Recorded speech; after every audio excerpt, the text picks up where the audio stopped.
Welcome to Hollywood Graveyard, where we set out to remember and celebrate the lives of those who lived to entertain us by visiting their final resting places. Today we're exploring Westwood Village Memorial Park, where we'll find such stars as Marilyn Monroe, Dean Martin, Don Knotts, and many more. Join us, won't you?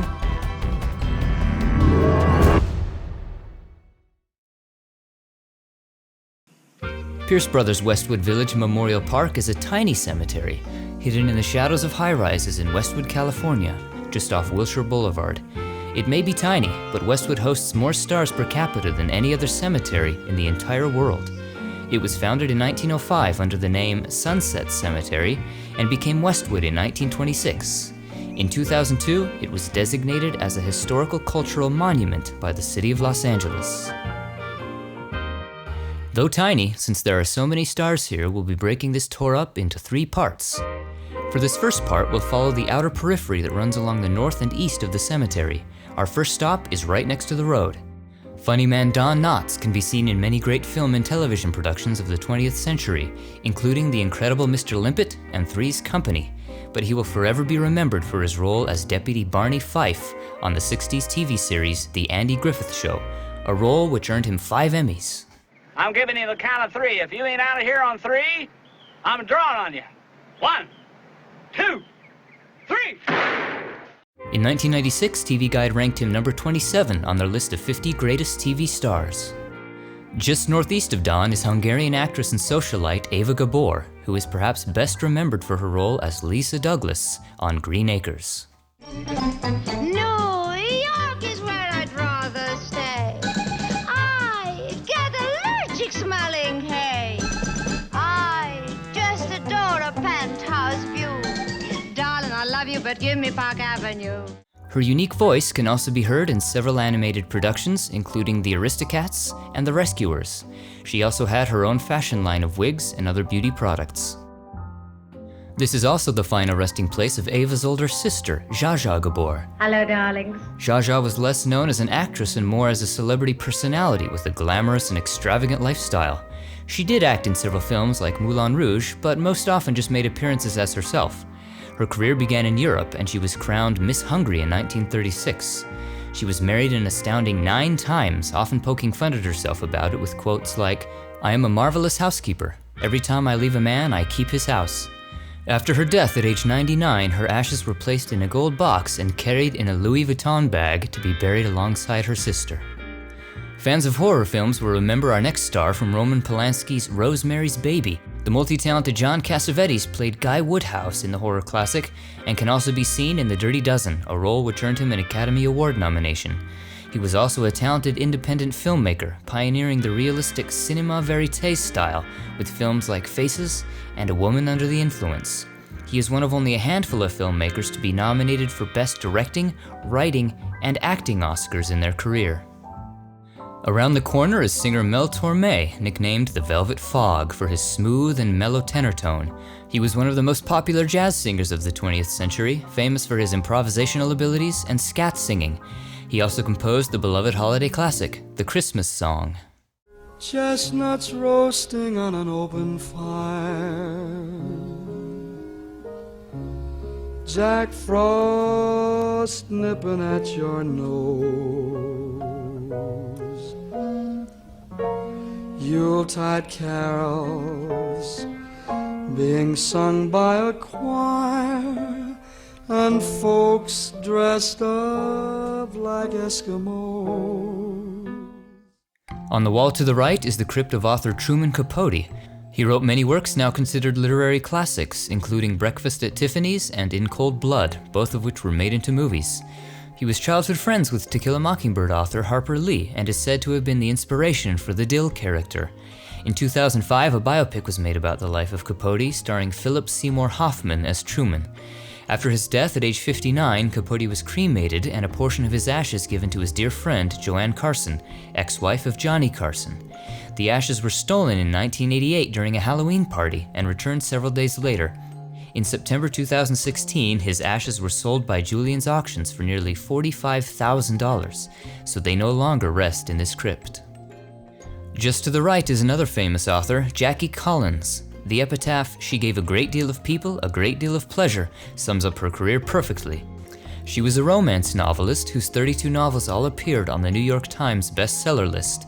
Several of her works were made into movies or TV series. Below Jackie is child actress Heather O'Rourke. She was discovered by Steven Spielberg and cast as Carol Ann in the Poltergeist series of films in the 1980s.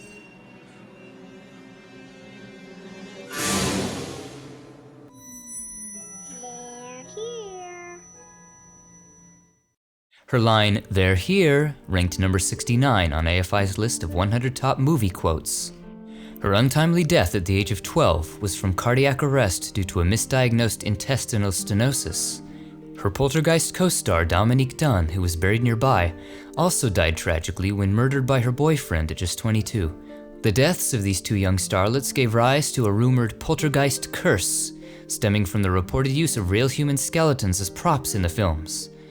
But I don't believe in curses. Do you? Around the corner is the Sanctuary of Tenderness. Low on the right wall is composer Harry Warren, one of the greatest songwriters of the 20th century. He wrote over 800 songs, many for film, with hits including That's Amore, At Last, Jeepers Creepers, You Must Have Been a Beautiful Baby, and more. He was nominated for 11 Oscars, winning 3. The music on his marker is the first few bars of his hit, You'll Never Know, which won him an Oscar for Best Song. You'll never know just how much. At the end of this corridor is writer-producer Sidney Sheldon. He won an Academy Award for his screenplay for The Bachelor and the Bobby Soxer. But he is perhaps best remembered as the creator of several popular television series, including The Patty Duke Show and I Dream of Jeannie. Later in life, he found success writing novels. In the next corridor down, on the middle of the back wall, is the niche of actor Jonathan Harris. His notable TV roles include the 60s television series The Third Man and Lost in Space. You can also hear his voice as Manny in Pixar's A Bug's Life and as Jerry the Cleaner in Toy Story 2. The next corridor down is the Sanctuary of Tranquility. Low on the right wall is one of the music world's most legendary drummers, Buddy Rich. He was known for his speed, technique, and power, often being referred to as the world's greatest drummer.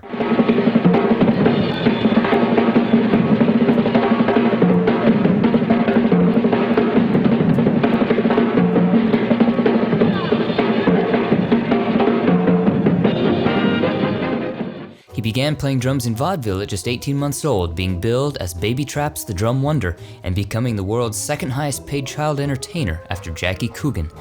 His career as a jazz drummer took off in the 30s when he would play with some of the era's greatest musicians, including Tommy Dorsey, Harry James, and Count Basie. He also played on session recordings for artists like Ella Fitzgerald and Louis Armstrong. He was notoriously short-tempered, as alluded to in the song Sabotage by the Beastie Boys. At the end of this corridor, just above eye level, is one of Hollywood's most influential cinematographers, James Wong Howe. Born in China, his family moved to America when he was a child. He soon made his way to Hollywood, becoming one of the most sought-after cameramen of the 30s and 40s. He innovated many techniques, including deep focus and low-key lighting, often associated with film noir. He was nominated for 10 Oscars, winning for The Rose Tattoo and HUD. A few spaces down and to the left is screenwriter and filmmaker Nunnally Johnson. His career began in the 30s as a writer, first for United Artists, then for 20th Century Fox. Some of his more notable films include The Grapes of Wrath and How to Marry a Millionaire, starring Marilyn Monroe. And on that note, just around the corner is one of the most visited grave sites not only in Hollywood, but the entire world, Marilyn Monroe, whose crypt has turned shades of yellow and pink from the hands and lips of thousands of adoring fans.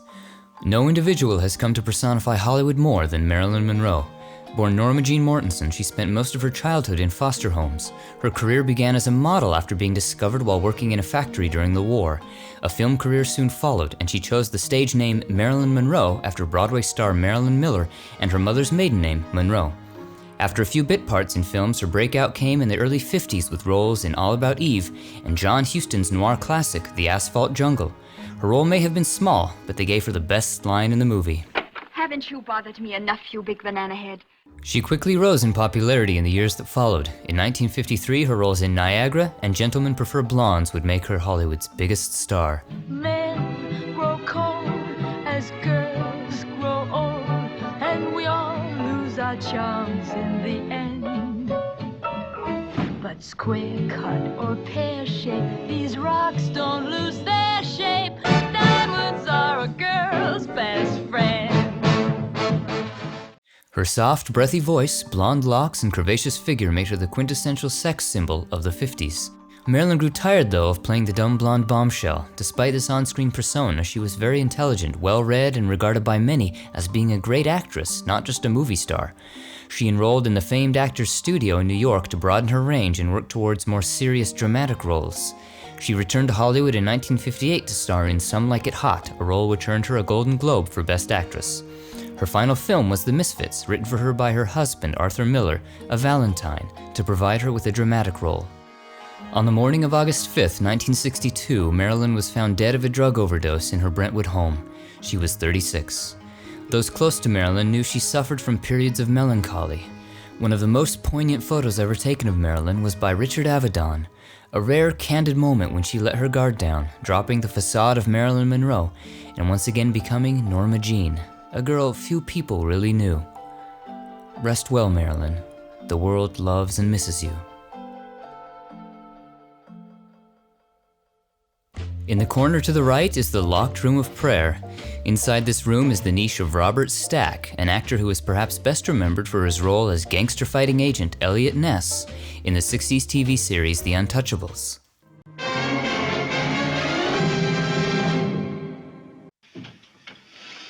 Federal agents, my name's Elliot Ness. Hey, wait a minute. I never done any federal offense. Not yet, anyway. He also hosted the long-running series Unsolved Mysteries. Heading south, we reach the Sanctuary of Love. Near the middle of the wall on the left is Dean Martin.